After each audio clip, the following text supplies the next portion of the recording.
Chapter 18 उसकी सोच से भी ज्यादा इम्प्रेसिव। आदित्य का ये पुराना दोस्त उसे ऑर्डर देने का कोई मौका नहीं छोड़ता था और उसी का बदला लेने के लिए आदित्य ने भी सबसे डिफिकल्ट बुक्स चूज की थी। राजीव को डर था कि प्रखर इतनी डिफिकल्ट बुक्स शायद इस एज और इस लेवल पर समझ नहीं पाएगा, पर प्रखर ने खुद ही तो उससे कहा था कि उसे सबसे डिफिकल्ट बुक्स चाहिए, ऐसे बुक्स जो कि हाई-फाई टेक्निक डिकोडिंग की हो और लेटेस्ट अपडेटेड हो और अभी के सिनेरियो को कंप्लीटली डिफाइन करती हो, यानी कि लेटेस्ट डिफिकल्ट बुक्स। राजीव इस बात से हैरान था कि प्रखर इतने कम समय में इतना इंटेलिजेंट हो गया। उसे इस बात का कोई आइडिया नहीं था कि वो किसी और के लिए बुक्स मांग रहा है।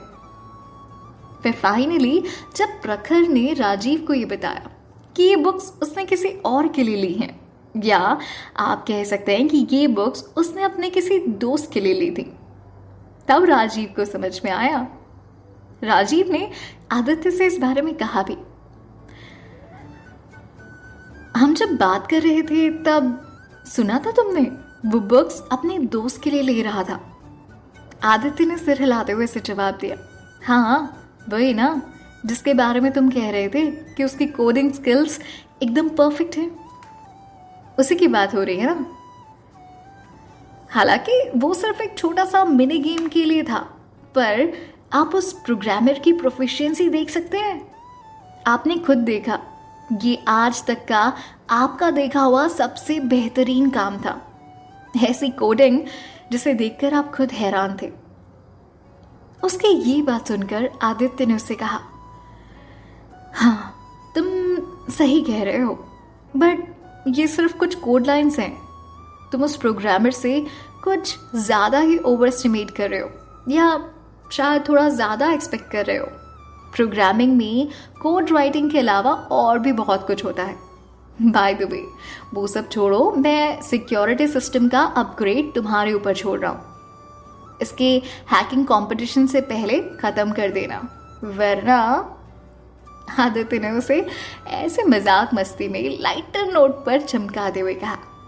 तभी राजीव ने उसकी बात का जवाब देते हुए कहा, अरे आप उसकी टेंशन बिल्कुल मत लो, वही हमारी खास बात है। मुझे चाहे ओवर टाइम करना पड़े, पर मैं ये सिस्टम कंपटीशन से पहले अपग्रेड करवा कर रहूंगा, आप यकीन कर सकते हैं। आदित्य मुस्कुराता है, उसे बाय बोलकर वो चला जाता है और राजीव वापस अपने काम पर लग जाता है। उसे पता था कि आगे आने वाले कुछ दिन में उसे बिना सोए, बिना खाए, बिना कुछ के काम करना पड़ेगा, क्योंकि एक सिस्टम अपडेट करना पेपर पर तो बहुत आसान लगता है, पर एक्चुअली में बहुत कॉम्प्लिकेटेड होता है। ऐसा इसलिए था क्योंकि नया सिस्टम इस मकसद से बनाया गया था कि वो सारे हैकिंग अटैक्स पर खरा उतरे, और ये एक डिफिकल्ट टास्क था।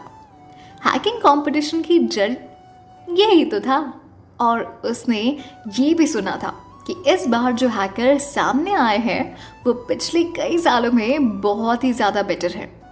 सो कंपटीशन एकदम नेक टू नेक था, और पिछले कुछ सालों से ऑनलाइन बिजनेस में कंपटीशन बहुत ज़्यादा बढ़ चुका है, और इस बार हर कंपनी ये पूरी कोशिश कर रही है कि वो अपना बेस्ट डिफेंस सॉफ्टवेयर बनाए, क्योंकि उनकी एक गलती उनकी कंपनी को शुरू से ही ख़त्म कर सकती थी, जो कि काफ़ी रिस्की हो सकता था किसी भी कंपनी और उसकी गुडविल के लिए।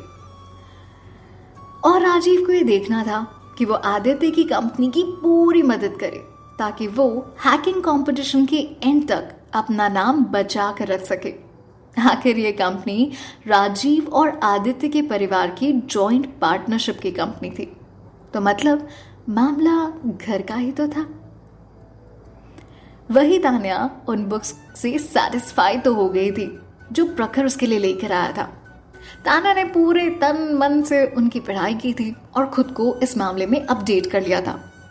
हालांकि उसने वो बुक्स पलक झपकते ही खत्म कर दी थी, और इस बार वो सैटिस्फाइड भी थी। प्रखर को अपनी इस बहन के टैलेंट की आदत सी हो गई थी। अब उसे पहले की तरह आश्चर्य नहीं होता था, इसीलिए अब वो ज्यादा हैरान नहीं था। इस बात से जो सबसे ज्यादा हैरान था वो था राजीव। जब प्रखर उसे बुक लौटाने गया तो उसने हैरान होकर पूछा, एक मिनट भाई, मतलब क्या उन्होंने ये सारी बुक्स पढ़ ली? प्रखर को खुद भी एहसास हो रहा था कि अब उसकी बहन को कुछ ज्यादा ही ज्यादा इंपॉर्टेंस मिल रही थी और बनता भी था। इसलिए उसने एक सांस में राजीव से पूछा, और पूछ ही लिया। हाँ, मैं भी हैरान हूं। उन्होंने मुझसे सिर्फ इतना ही कहा सर कि ये बुक्स तो बहुत अच्छी थी, पर वो पूछ रही थी क्या आपके पास इससे भी डिफिकल्ट कुछ है क्या? प्रखर की बात में इस वक्त हैरानी तो थी, सच भी था, लेकिन उससे ज्यादा था सरकास्म। जिस हिसाब से उसने पूछा था राजीव से, और राजीव के एक्सप्रेशन एकदम हक्के बक्के से हो गए थे कि भाई इतने डिफिकल्ट बुक्स कोई इतने कम समय में कैसे पढ़ सकता है। और उसके बाद सोने पे सुहागा वो सवाल जो प्रखर ने पूछा था, क्या आपके पास इससे भी ज्यादा डिफिकल्ट बुक है? अब राजीव को उसकी बहन के इंसान होने पर ना लिटरली शक सा हो रहा था। वहीं प्रखर सोच रहा था कि एक ही फैमिली में पैदा होने के बावजूद उन दोनों में इतना डिफरेंस कैसे हो सकता है। जरूर उसे अडॉप्ट किया होगा। ये शायद सवाल हर सिबलिंग के दिलो दिमाग में कभी ना कभी जरूर आता है। इस बेतुके सवाल से राजीव पहले ही हिल चुका था। ऑलरेडी ये बात एक पागलपन की तरह लग रही थी कि उसने एक दिन में इतने डिफिकल्ट लेवल की सारी बुक्स खत्म कर दी। उसके ऊपर उसे और भी ज्यादा डिफिकल्ट बुक्स चाहिए। सीरियसली, जबकि जो बुक्स उसे दी गई थी ऑलरेडी सबसे डिफिकल्ट बुक्स मानी जाती थी। उसने जितना शुरू में उसके बारे में सोचा था, प्रखर का ये दोस्त, या आप कहें कि भाई प्रखर की ये दोस्त, उससे भी कई ज्यादा इंप्रेसिव लग रही थी। और इंप्रेसिव लगना बनता भी था। राजीव ने प्रखर से एक सवाल पूछना चाहा। उसकी तरफ सवाल भरी नजरों से देखा, उसके कंधों पर हाथ रखा और उससे पूछ ही लिया, जूनियर, अपने सीनियर से मत छुपाओ। हाँ, मुझे बताओ कि तुम्हारी ये दोस्त है कौन? हाँ, तुम्हें मुझे अब तो उससे मिलवाना ही पड़ेगा। इस बात में रिक्वेस्ट कम ऑर्डर ज्यादा लग रहा था, एक सीनियर का अपने जूनियर के लिए। और हाँ, ये ऑर्डर होना बनता था। राजीव जिस तरह से आश्चर्यचकित होकर ये सारी बातें सुन रहा था, अब तो मिलना बनता ही था।